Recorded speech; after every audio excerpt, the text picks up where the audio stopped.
देखिए 8 number question. एक गोलाकार कांच के बर्तन की एक बेलन के आकार की गर्दन है, ठीक है। एक गोलाकार कांच के बर्तन की एक बेलन के आकार की गर्दन है, ठीक है। अब जिसकी लंबाई दी है 8 सेंटीमीटर और व्यास दिया है 2 सेंटीमीटर। अब ये बेलनाकार हम बनाया, उसकी गर्दन किस आकार का है? बेलनाकार। आप नीचे का है जी गोलाकार कांच के बर्तन है। देखिए इसे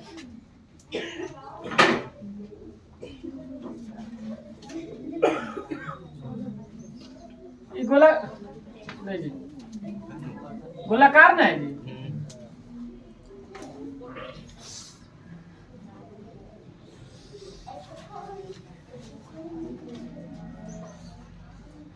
इसका गर्दन किस आकार का है?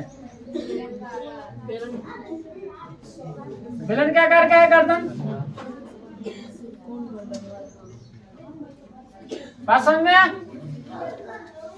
ऐसे मटकी देखा है लोग? Yes sir. अरे घैली जिसको बोलेंगे ऐसे।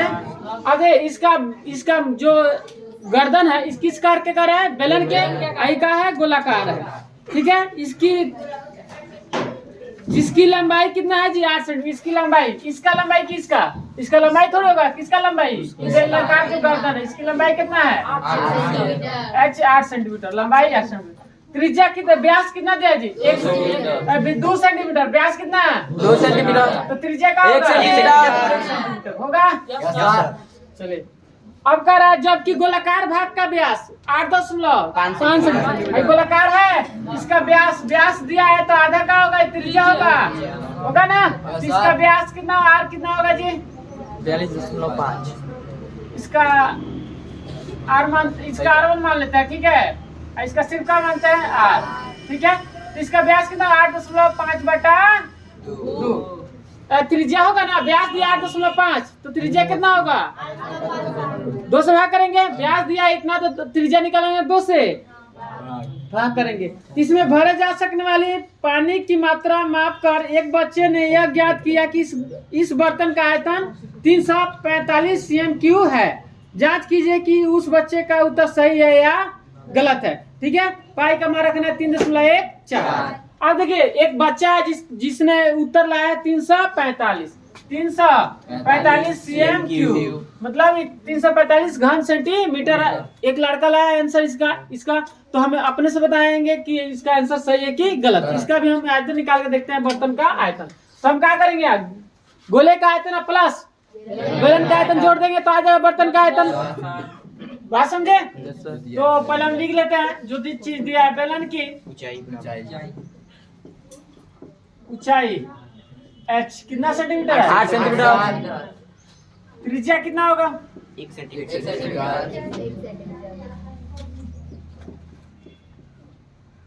त्रिज्या r कितना है जी? 1 सेंटीमीटर। बेलन की त्रिज्या 1 सेंटीमीटर, मतलब 1 सेंटीमीटर कहाँ से? व्यास दिया है 2 तो 2 से भाग करेंगे ना। तो कहा 2 एकम 2 कितना आ गया? 1 सेंटीमीटर। आज समझ में? अब देखिए गोले की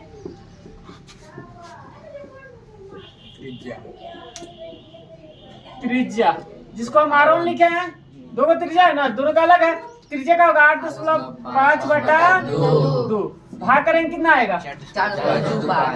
4.25 सेंटीमीटर त्रिज्या आ गया। अब ये बर्तन का निकाले हम, यहाँ रह देखिएगा। Yes sir. बर्तन की आयतन निकालेंगे तो बर्तन की आयतन निकालेंगे तो क्या लिखेंगे हम? गोले की आयतन, गोले की भी ऐसे लिख दे वैल्यू, मतलब आयतन होगा प्लस बेलन की आयतन, ठीक है। वॉल्यूम मतलब होता है आयतन, V वाली U में। अब देखिए गोले की आयतन क्या होता है बताइए? 4/3πr³। तो बताइए गोले की आयतन, गोले वाला के त्रिज्या का मान R1 ना, प्लस बेलन की आयतन πr² होता है। कोई दिक्कत? चलिए अब हम पाई कॉमन ले लेते हैं तो अंदर आपका हो गया का जी 4/3R1 का क्यूब प्लस पाई निकल गया तो R² L, यही ना बचा। पाई का मान 3.14 4/3 R1 कितना है 4.25 ना इसका इसका स्क्वायर कर देंगे क्यों है प्लस R स्क्वायर तो R कितना है सिर्फ R 1 cm है ना इसका स्क्वायर प्लस गुणे H कितना है 8 सेंटीमीटर है। चलिए अब का 3.14 इंटू 4/3 गुणे 3 बार गुणा कीजिए 76 कितना 76 76.76 दशमलव 6 और 76.76 और 5.625 कितना आ रहा है सही किया है CM क्यू प्लस 1 का स्क्वायर वही होगा तो क्या होगा 8 CM क्यू होगा ना। चलिए अब 3 से भाग कीजिए कटेगा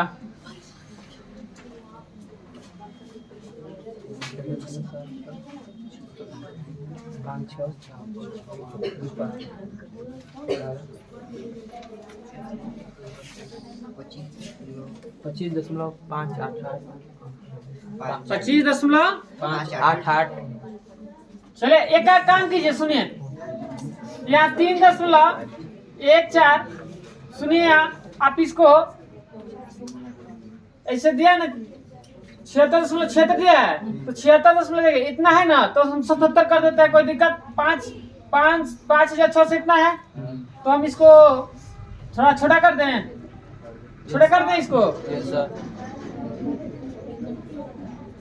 तो 4/3 गुणे 76.767 ऐसे कर दें CM Q plus 8 CM Q.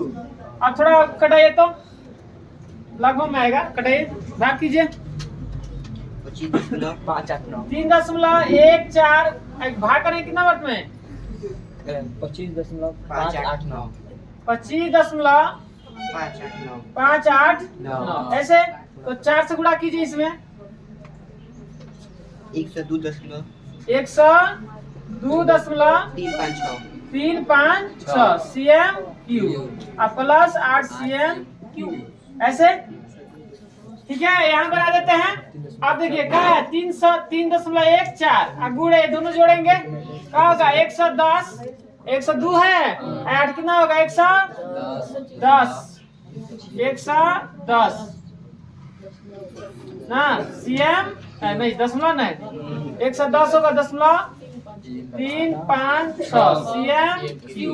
अब इसमें गुणा कीजिएगा 346.51 CM क्यू ना।